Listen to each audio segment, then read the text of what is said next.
大家好，歡迎收睇同路點評，每日精選焦點新聞，帶你快速掌握澳洲、香港、中國同國際最新動向。記得訂閱埋同聲同路人，咁就唔會錯過我哋更新㗎啦。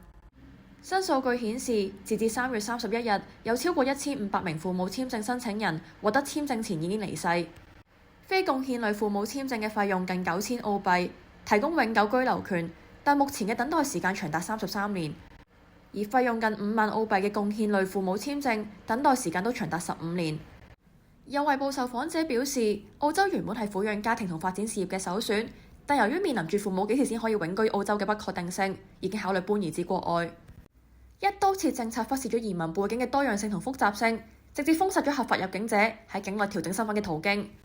當政府將移民議題高度政治化，以簡單嘅數據指標作為績效標準嘅時候，受影響嘅係嗰啲最遵循體制、試圖透過合法管道融入社會嘅移民家庭。嚟自巴基斯坦學生 Ashraf 喺2025年邦迪海灘恐怖襲擊事發時，幫助咗一名受傷嘅警察，並將一名年輕母親嘅孩子安全送達後照顧咗佢。佢仲試圖幫助一名法國男子，但最終男子握住佢嘅手去世。由於學業受到襲擊帶嚟嘅創傷影響，Ashraf 最終唔可以唔接受人道主義假。佢嘅學生簽證喺呢段時間過期，但申請新簽證嘅請求目前仍唔明朗。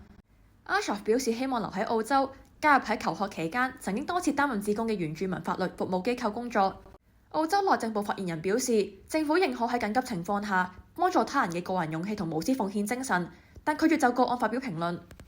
維多利亞州州長 Ben Carroll 宣布，賦予員工每週居家辦公2日權利嘅法案將延至選舉後生效。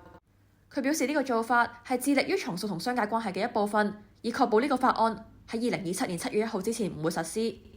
維州工商會首席執行官 Curtin 聲稱，法案對維州企業嚟講完全冇必要，歡迎 Carroll 推遲實施法案。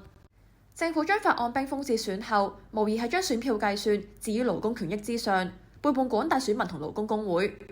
從勞工權益同社會福祉嘅角度嚟睇，呢項決定無疑係一次令人失望嘅後退。截至週日晚間，強烈颱風海豚登陸中國東部地區，超過100萬人被轉移至安全地帶。海豚喺週日凌晨5點減弱為熱帶風暴，但隨住風暴繼續向北移動並深入內陸，上海變成海嘅話題標籤喺中國社群媒體平台微博上迅速走紅。網絡流傳嘅影片顯示，上海著名旅遊景點之一嘅武漢樓周圍嘅街道已經被洪水淹沒。